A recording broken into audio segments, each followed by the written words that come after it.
Hello, good morning बच्चों। आप सभी कैसे हैं? आज हम आपके सामने क्लास 7th का साइंस विषय में चैप्टर फर्स्ट पौधों में पोषण लेके आए हैं। आज हम आपको समझाएंगे कि पौधों में पोषण किस प्रकार होता है। तो चलिए बच्चों, हम शुरू करते हैं अपना टॉपिक पौधों में पोषण, जिसको बोलते हैं न्यूट्रिशन इन प्लांट्स। पौधों में पोषण किसे कहते हैं? तो हम लोग एक डेफिनेशन छोटा सा समझते हैं कि जब पौधों में खनिज पदार्थ एवं पोषक तत्व को ग्रहण कर अपना वृद्धि एवं रक्षण करता है तो उसे पौधों का पोषण कहलाता है। मतलब कि अगर कोई पौधा भोजन ग्रहण करके अपना वृद्धि करता है तथा अपने आवश्यक सामग्री को पूर्ण करके अपना वृद्धि करता है तो उसे ही पोषण कहते हैं। अब हम लोग टॉपिक में देखते हैं कि पौधों में पोषण, इसका तात्पर्य है कि पौधे क्या भोजन ग्रहण करते हैं। तो इसका मतलब है कि पौधों को भी ऊर्जा की आवश्यकता होती है, पौधों भी वृद्धि करते हैं।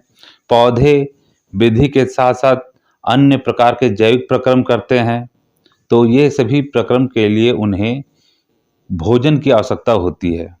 उनके शरीर में भी विभिन्न प्रकार की क्रियाएं होती है। उनकी कोशिकाएं अगर टूट फूट जाती है तो पुनः उसको रिपेयर करने का काम करता है। तो ये पौधे कैसे करते हैं?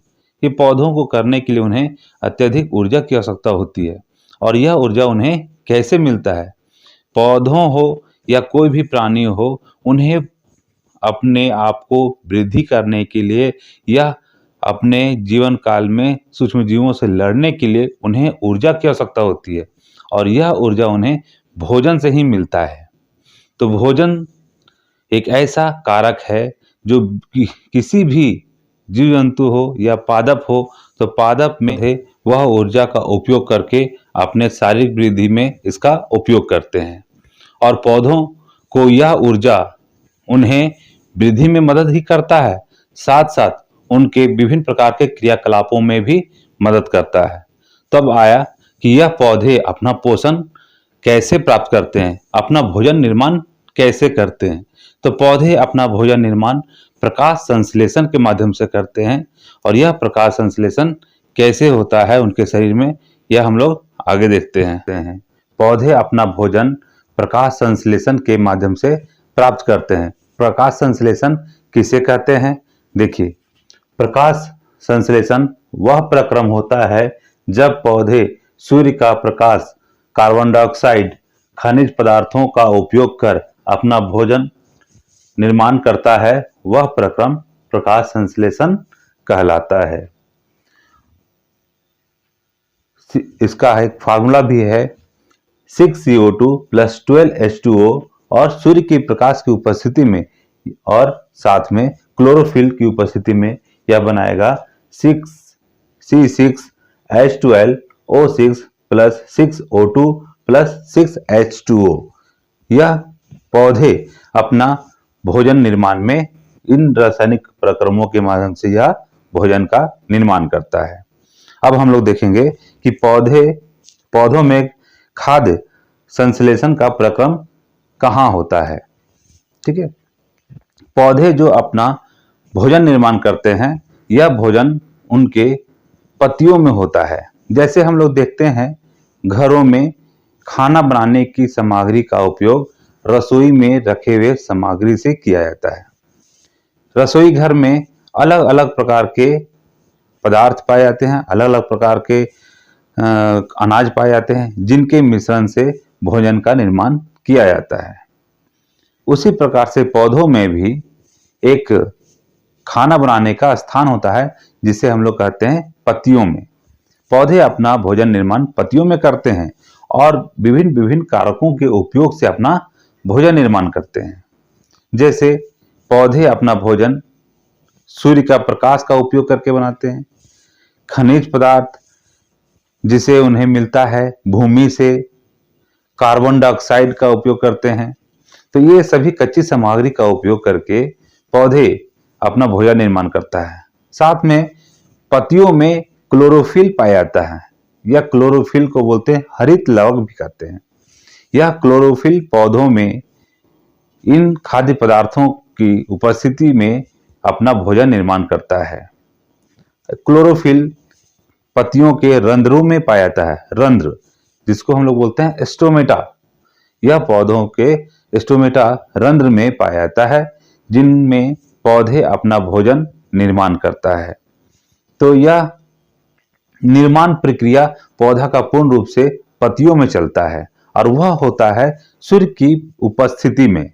सूर्य की उपस्थिति में पौधे सूर्य का प्रकाश का उपयोग करते हैं, खनिज पदार्थ का उपयोग लेकर के, और वायुमंडल से कार्बन डाइऑक्साइड को अवशोषित करके यह अपना भोजन निर्माण करते हैं। तो बच्चों देखते हैं प्रकाश संश्लेषण के लिए पौधे कच्ची सामग्री का उत्पादन या प्राप्त कहाँ से करते हैं। पौधे अपने कच्ची सामग्री का उत्पाद या तत्व कहाँ से प्राप्त करते हैं। जो उन्हें क्लोरोफिल की आवश्यकता होती है, जो उन्हें मिलता है पौधों की हरी पत्तियों में पाई जाती है। पौधों में जो पत्ती होता है उसमें पाया जाता है हरित लवक, जिसको हम लोग बोलते हैं हरा वर्णक। यह जिसको बोलते हैं क्लोरोफिल, या क्लोरोफिल पौधों की हरी पत्तियों में पाया जाता है। दूसरा तत्व चाहिए उन्हें कार्बन डाइऑक्साइड। यह कार्बन डाइऑक्साइड वायु में उपस्थित कार्बन डाइऑक्साइड से वे प्राप्त करते हैं। तीसरा तत्व चाहिए जल एवं खनिज। यह उन्हें पौधे अपने जड़ों की मदद से मृदा से प्राप्त करते हैं। चौथा में चाहिए उन्हें सूर्य का प्रकाश।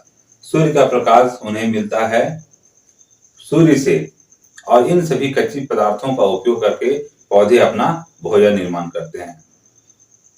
तो प्रकाश संश्लेषण के लिए उन्हें कच्ची सामग्री का उपयोग चाहिए, हरा वर्णक जिसको बोलते हैं क्लोरोफिल। दूसरा है जल, खनिज लवण या मृदा से प्राप्त होता है। तीसरा है कार्बन डाइऑक्साइड जो उन्हें वायुमंडल से प्राप्त होता है। चौथा है सूर्य का प्रकाश जो उन्हें सूर्य से सीधे प्राप्त मिल जाता है। तो इन सभी प्रकार के कारकों से पौधे अपना भोजन का निर्माण करते हैं। तो बच्चों देखते हैं कि पत्तियों में यह प्रकाश संश्लेषण कहाँ संपन्न होता है। पत्तियों में यह प्रकाश संश्लेषण रंध्र पौधों के पत्तियों में जो स्टोमेटा होता है, यह वहाँ पर सभी प्रक्रम पूर्ण होता है। पत्तियों के रंध्रों में प्रकाश संश्लेषण का प्रक्रम पूर्ण होता है। यह प्रकाश संश्लेषण को पूर्ण करने में रंध्र बहुत बड़ी भूमिका निभाते हैं। देखिए रंध्र किसे कहते हैं। पत्तियों में छोटे छोटे छिद्र पाए जाते हैं, जिसकी सहायता से पौधे गैसों का आदान प्रदान करते हैं तथा इसमें हरित लवक क्लोरोफिल पाई जाती है, जिसे हम लोग रंध्र कहते हैं। तो रंध्र बहुत ही आसान है कि आप जब भी देखे होंगे छोटा सा पत्ता, जब पत्ता को देखते हैं, यह पत्ता में एक ऊपरी सतह में देखिएगा छोटे छोटे छिद्र जैसा अवशेष दिखाई देता है। ठंड के मौसम में देखेंगे यह छिद्र से क्या होता है, छोटे छोटे बूंदों के रूप में पानी जैसा निकलता है। यह रंध्र ही होता है जहां से गैस से या पौधे श्वसन क्रिया यहाँ पूर्ण करते हैं। सांस लेने और छोड़ने का वह मतलब गैसों का विनिमय क्रिया पौधे पत्तियों में उपस्थित रंध्रों के माध्यम से ही करते हैं। तो देखिए बच्चों, ये आपके सामने फिगर है स्टोमेटा का। जिस तरह से हम लोग देखते हैं यह स्टोमेटा में यह दो किडनी शेप की दो सेल होते हैं, जिसे हम लोग रक्षित कोशिका कहते हैं। यह रक्षित कोशिका सूर्य की उपस्थिति में यह खुल जाता है, और जैसे ही सूर्यास्त होता है या फिर सूर्य की प्रकाश इसमें नहीं पड़ता है, यह रक्षित कोशिका आपस में जुड़ जाती है। तो इसमें प्रकाश संश्लेषण क्रिया बंद हो जाता है। तो ये देखिएगा कि ये जो किनारे किनारे डॉट्स है यह हरित वर्णक है, हरा वर्णक है, जिसको हम लोग क्लोरोप्लास्ट कहेंगे। और यहाँ पे प्रकाश संश्लेषण क्रिया पूर्ण होता है। जैसे ही प्रकाश ये खुली हुई द्वार, देखिए यहाँ है खुला रंध्र जिसको बोलते हैं खुला स्टोमेटा। यहाँ पे रक्षित कोशिकाएं आपस में आकर के सूर्य का प्रकाश पड़ने पर ये फैल जाती है और यहाँ सूर्य का प्रकाश पहुंचने के कारण यहाँ प्रकाश संश्लेषण प्रक्रम पूर्ण होता है। तो देखिए यह स्टोमेटा है, रचित कोशिकाएं कहते हैं। ये दोनों जो शेप है किडनी शेप के, इसे रचित कोशिका कहते हैं और यह आकृति हमारा स्टोमेटा का है। देखिए बच्चों, अगर पौधों में प्रकाश संश्लेषण क्रिया नहीं होगा तो क्या होगा? हम लोग देखते हैं कि प्रत्येक जीव जंतुओं एवं पेड़ पौधों को जीवित रहने के लिए भोजन की आवश्यकता होती है। अगर वह भोजन उन्हें नहीं मिलेगा तो उनके शरीर में ऊर्जा का वहन नहीं होगा। हमारे धरती पर हरे पेड़ पौधे ही एक ऐसा मात्र साधन है जो अपना भोजन निर्माण करने के बाद वे विभिन्न प्रकार के प्राणियों एवं वनस्पतियों का भोजन का एकमात्र साधन बनता है।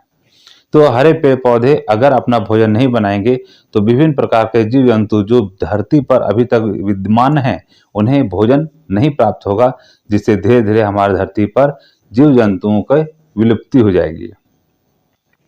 किसी भी जीव जंतु को जीवित रहने के लिए जिस प्रकार भोजन की आवश्यकता होती है, तो उन्हें अगर भोजन नहीं मिलेगा तो उनके शरीर में शारीरिक क्रिया नहीं होगी और जब शारीरिक क्रिया नहीं होगी तो वह जीवित नहीं रहेगा। तो इसके कारण से हमारी धरती पर पूर्ण रूप से शरीर जगत का विनाश हो जाएगा। तो बच्चों देखते हैं हम लोग पोषण के प्रकार। पोषण कितने प्रकार का होता है? तो पादपों में भी पोषण अनेक प्रकार के होते हैं, जिसमें हम लोग पहला देखते हैं कि स्वपोषी पोषण, जिसे हम बोलते हैं स्वपोषी पोषण किसे कहते हैं? वह विधि जिसमें सजीव अपना भोजन स्वयं संश्लेषित करते हैं स्वपोषण कहलाता है। इस विधि का उपयोग कर जो जीव अपना भोजन प्राप्त करता है उन्हें स्वपोषी कहते हैं। इस प्रकार के पोषण को स्वपोषी पोषण कहते हैं। मतलब हम लोग समझते हैं कि स्वपोषी पोषण किसे कहते हैं? वह पोषण जिसमें कोई जीव स्वयं अपना भोजन निर्माण करके स्वयं ग्रहण करता है, तो वह भोजन, ऐसे भोजन करने वाले जीवों को हम लोग स्वपोषी जीव कहते हैं। इसका मतलब कि जब कोई जीव भोजन निर्माण स्वयं करेगा और उसका उपभोग भी स्वयं करता है, तो वो दूसरे जीवों पर भोजन के लिए आश्रित नहीं होता है। तो ऐसे जीवों को हम लोग स्वपोषी जीव कहते हैं और इस प्रकार के पोषण को हम लोग स्वपोषण कहते हैं। अब हम लोग देखते हैं विषम परजीवी विषम पोषी पोषण। विषम पोषी पोषण में हम क्या देखते हैं कि विषम पोषी पोषण उसे कहते हैं वे पौधे जो अपना भोजन के लिए दूसरे पौधों एवं जीवों पर निर्भर करते हैं, विषम पोषी पौधे कहलाते हैं। जैसे अमरबेल। अगला है परजीवी पोषण।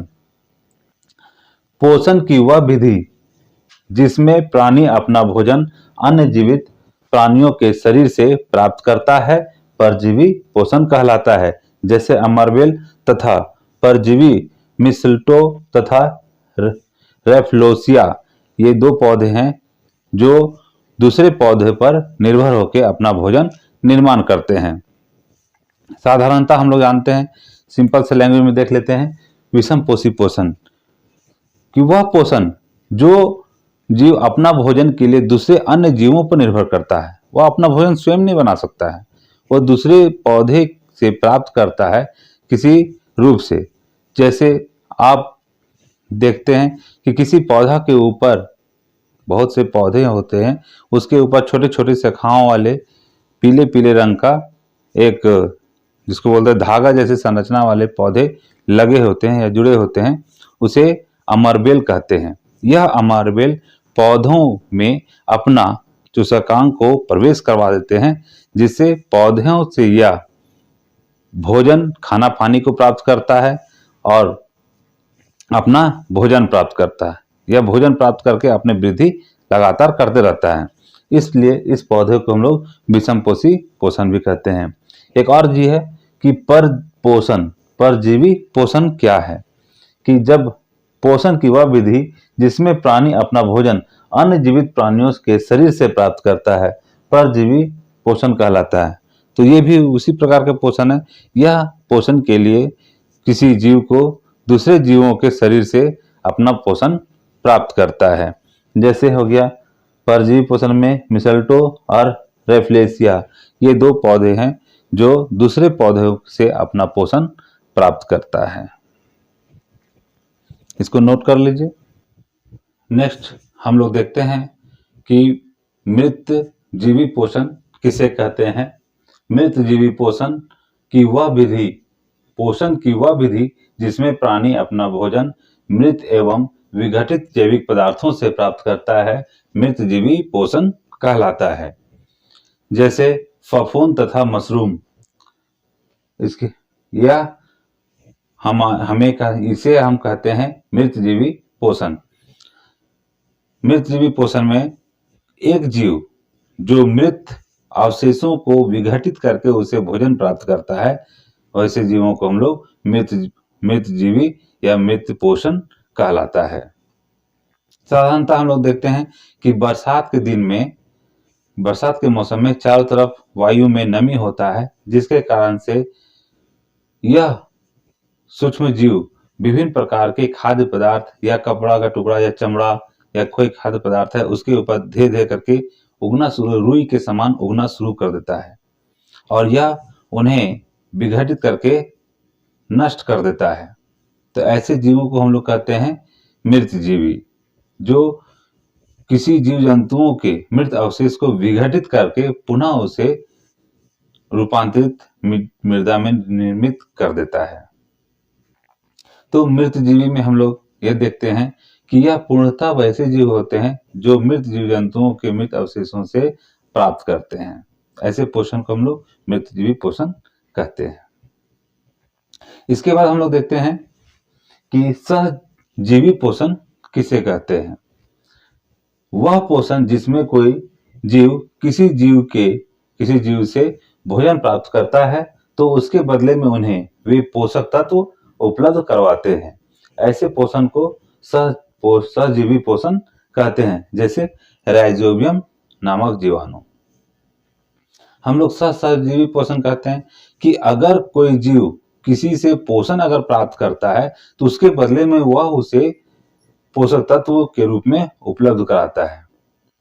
मतलब कि हो गया एक दूसरे के सहयोग से जो पोषण कंप्लीट होता है उसे ही सहजीवी पोषण कहते हैं। इसका मतलब अगर कोई व्यक्ति किसी से कुछ रुपए उधार मांगता है और उसके बदले में वह दूसरा कोई सामग्री उसको दे देता है तो उसको बोलते हैं सहजीवी। मतलब सहयोग से कोई काम को किया जा रहा है उसे सहजीवी पोषण कहते हैं। हम लोग देखते हैं कि हमारे वायुमंडल में विभिन्न प्रकार का गैस है। हम इन गैसों का पौधे सीधा उपयोग नहीं करते हैं। इन पौधों को उपयोग करने के लिए इन्हें योगी के रूप में इन्हें क्या करना पड़ता है, इसका अवशोषण करना पड़ता है। दलहन पौधों के जड़ों में पाए जाने वाले राइजोबियम नाम के जीवाणु जो नाइट्रोजन का स्थिरीकरण करते हैं, नाइट्रोजन का विघटित करते हैं, जिससे नाइट्रोजन को नाइट्राइट्स में परिवर्तित करके पौधों को उसके बदले में उन्हें पोषक तत्व देते हैं। यह जनरली देखते हैं दलहन पौधों के जड़ों में पाया जाता है। दाल में, मटर में, चना में इन जड़ों को अगर उखाड़ कर देखते हैं तो इन जड़ों में देखेंगे कि जब जो इनका जड़ होता है